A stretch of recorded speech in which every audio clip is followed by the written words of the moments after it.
Good morning, everyone. In last class, we studied about what is PDA and why PDA is needed, where the finite state machine got failed, and from where the role of PDA starts. So in this class, we are going to learn few more things about PDA, and then we'll move on towards the problems related to PDA.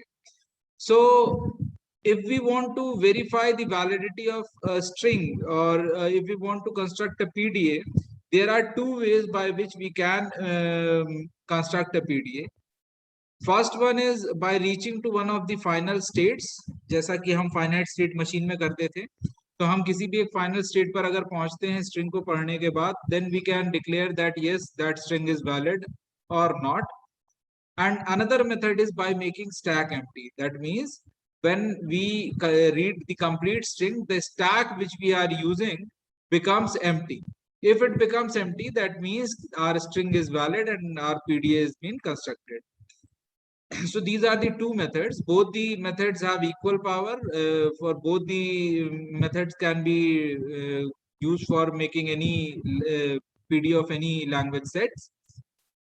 But practically, we are going to use the second one approach, that is by making stack empty, because it is easier to construct PDA by that method, by making stack empty. Another thing is that when we are going to design PDA, like finite state machine, we will encounter two kinds of PDA, that is deterministic PDA, DPDA, and NPDA, that is non-deterministic push-down automata. The difference is same.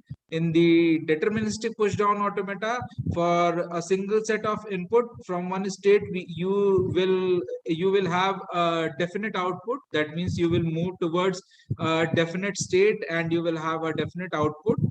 But in NPDA, there will be more than one output for a single set of input. So the difference is same. We'll discuss NPDA in later classes. Now, for now, we will start with a problem that is L is equals to 0 to the power n, 1 to the power n, where n is greater than or equals to 1. We will design its PDA and write down its transition rules. So first of all, we construct PDA in 3 steps. First step is that we have to decide what language this question is producing. Okay, what language set this L is generating. So it is generating this kind of language set in which strings like 01, 0011 and 00011 and so on are coming. यहाँ पर जितने number of zeros हैं followed by उतने ही number of once आएंगे, कभी भी 1 के बाद 0 नहीं आएगा. तो पहला स्टेप तो ये है that you have to analyze what strings are being formed by the language set. The second step is to form the logic.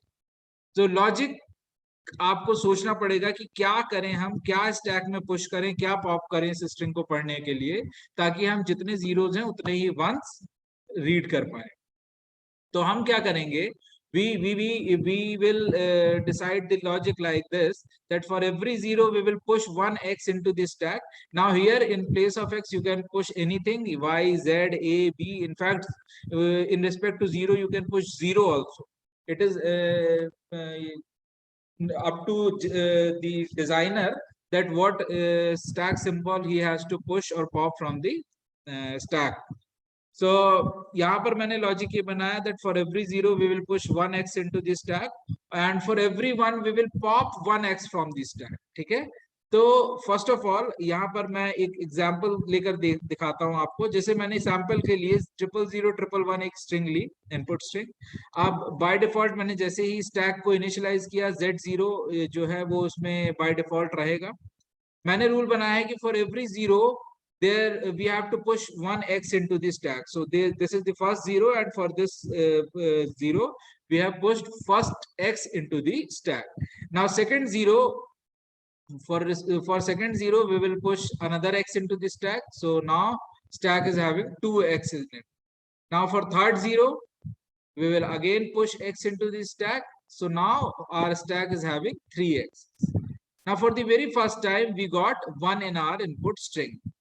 So we have decided the logic that for every one we will pop one x from the stack. So now जैसे ही पहला one आया हम क्या करेंगे, हम इस x को pop कर देते हैं, ठीक है। जैसे ही दूसरा वन आएगा मैं क्या करूंगा, दूसरे x को भी पॉप कर दूंगा। सिमिलरली जैसे ही थर्ड वन आएगा तो मैं क्या करूंगा, तीसरे x को भी पॉप कर दूंगा। जितने x है उतने ही वन होंगे बाय डिफॉल्ट। तो अब जैसे ही स्ट्रिंग खत्म होगी तो मैं z0 को भी स्टैक से बाहर कर दूंगा, and in this way my stack will become empty. और जैसे ही मेरी स्टैक एम्प्टी हो जाएगी मैं समझ जाऊंगा मेरा पीडीए डन हो गया है। So once you have created the logic, you have assumed the logic. Now what you have to do? Now you just have to write the transition rules. Now these transition rules can be written like this. In this first transition rule, what is happening? That हम सबसे पहले Q0 state पर है और हमें 0 input मिला और Z0 stack top पे है। तो मुझे करना क्या था, मैंने रूल बनाया, सबसे पहला काम मैं क्या करूंगा, जैसे ही मुझे कोई इनपुट आया, नया इनपुट आया, मैं बीइंग ऑन सेफर साइड में क्या करूंगा, स्टेट चेंज कर दूंगा। तो मैं यहाँ पर पहले Q0 पर था और अब मैंने स्टेट चेंज करके कहाँ आ गया, Q1 पे आ गया।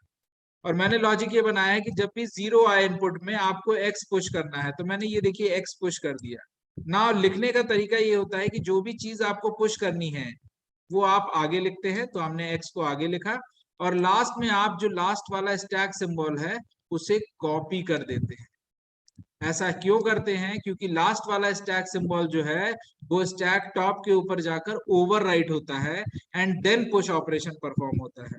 इसीलिए हमें स्टैक टॉप का लास्ट सिंबल यहाँ रखना पड़ता है, ठीक है। Now what will happen next, now second step में हम Q1 पे हैं, हमें अगेन 0 मिलेगा और स्टैक टॉप पे x रहेगा क्योंकि एक x हम पुश कर चुके हैं। तो हमें करना क्या है, हम Q1 पे ही रहेंगे क्योंकि कोई नया इनपुट तो मिला नहीं, हमें 0 ही मिला, जो कि अभी इससे पहले भी 0 ही मिला था। जब नया इनपुट आएगा तब स्टेट चेंज करेंगे।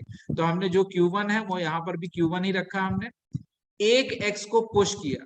अब बाय रूल मैंने क्या लिखा था कि लास्ट वाला स्टैक सिंबल पीछे लिखना होता है, तो मैंने लास्ट वाला स्टैक सिंबल यहाँ पीछे। अब नेक्स्ट स्टेप क्या होगी, नेक्स्ट स्टेप में हम कहा होंगे, Q1 पे होंगे। तो ठीक है, मैं इस तरीके से अगर लिखना चाहूं इसको कि मैं लेट्स से Q1 पे हूं और इनपुट में मुझे आया थर्ड 0, ठीक है, और स्टैक टॉप पे आया मुझे x।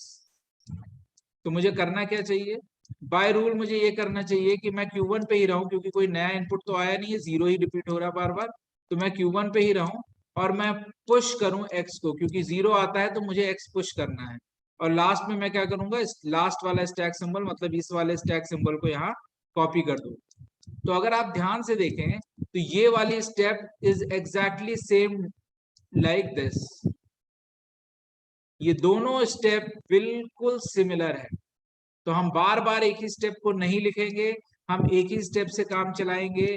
इसी स्टेप को चाहे 0 एक बार आए, 10 बार आए या 1000 टाइम्स आए, इसी स्टेप को 1000 टाइम्स पढ़कर वो x को पुश करता रहेगा।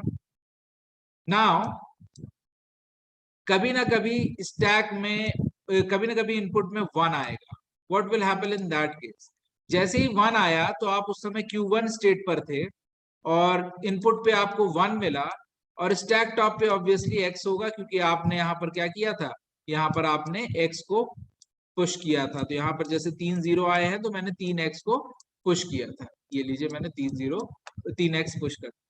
अब पहली बार जैसे ही 1 आया तो इनपुट चेंज हुआ है, नया इनपुट आया है, क्या आया है 1, अभी तक आ रहा था 0। तो जैसे ही नया इनपुट आया मैंने आपको बोला है Q1 से स्टेट चेंज करके कहाँ पहुंच जाइए, किसी और स्टेट Q2, ठीक है। अब पॉप करना है मुझे, मैंने रूल लिखा था कि for every one we have to pop 1x।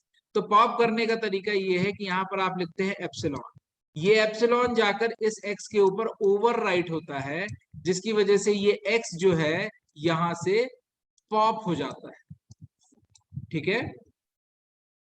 Then what we will do, then we will reach to state Q2, और Q2 में अगर फिर से 1 आता है और स्टैक टॉप पे x है तो आप फिर वही करेंगे, स्टेट चेंज नहीं करेंगे, Q2 पर रहेंगे और फिर पॉप कर देंगे। तो आप नेक्स्ट बार में आपका दूसरा x भी पॉप हो जाएगा, तो आपने इस x को भी पॉप कर दिया। अगले स्टेप में फिर वही काम होगा Q2 1x और आप Q2 एप्सिलॉन करके पॉप करेंगे। तो फिर वही चीज मैं बोलना चाहूंगा कि बार बार एक ही स्टेप को रिपीट करके नहीं लिखेंगे। अगर एक स्टेट से काम चल रहा है तो मैं एक ही रूल से काम चल रहा है तो रूल को तो हम एक बार पढ़ेंगे और चाहे तो 10x आ जाए हम 10x को पॉप कर लेंगे। लास्टली होगा क्या कि जब पूरे 0 और पूरे 1 हम पढ़ लिए और सारे x पॉप हो गए, ठीक है, तो क्या बचेगा स्टैक में Z0 और इनपुट में क्या बचेगा, नथिंग, एप्सिलॉन। तो अब अगली स्टेप आप देखिए यहाँ क्या लिखा मैंने यहाँ लिखा Q2 एप्सिलॉन Z0।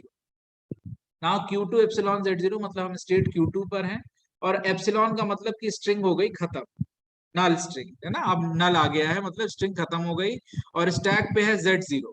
तो आपको करना क्या है, एप्सिलॉन पहली बार आया है तो Q2 से आप कहाँ चले जाएं, एक नई स्टेट Q3 पर, और उस Z0 को भी एप्सिलॉन लिखकर यहाँ से पॉप आउट कर दें। तो आपका ये Z0 भी यहाँ से पॉप हो गया। अब अगर लास्ट आप रूल लास्ट स्टेप देखें, वहां मैंने लिखा है Q3 epsilon epsilon. So Q3 is our final state, input खत्म हो चुका है, स्टैक एम्प्टी हो चुकी है, दैट मीन्स हमारा पीडीए बन गया है।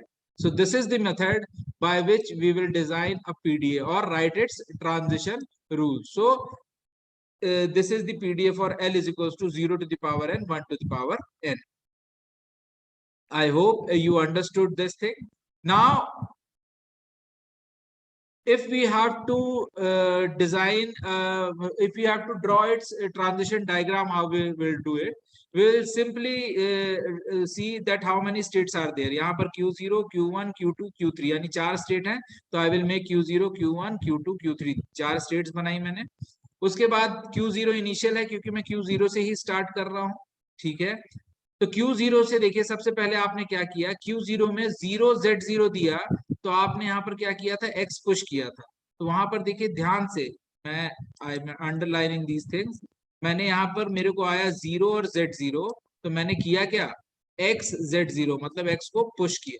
तो अब ध्यान से देखिए, ट्रांजिशन डायग्राम में मैंने यही चीज लिखी है कि अगर मैंने यहाँ पर लिखा 0Z0 मतलब मुझे इनपुट में आया है 0 और Z0 Q0 को, तो मैं क्या करूंगा, XZ0 वहां पर पुश स्टैक में ऑपरेशन करूंगा और Q0 से कहां चले जाऊंगा, Q1 पर। सिमिलरली Q1 की बात करूं तो Q1 में अगर आप देखें तो क्या हो रहा है, Q1 में अगर आपको, just a second,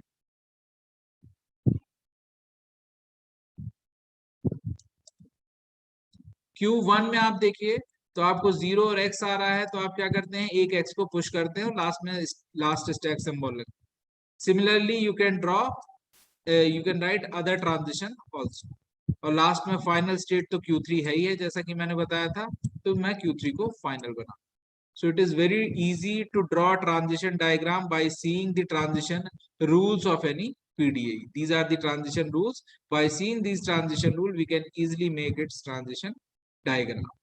I hope you understood this concept of writing transition rules and transition diagram.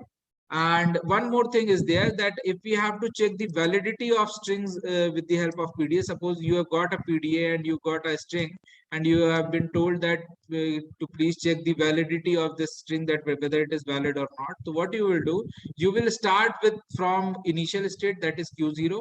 You will write down whole string and you will write down here what, initial stack symbol. Now this symbol is called as moves. This is what it is called as. It is called as moves.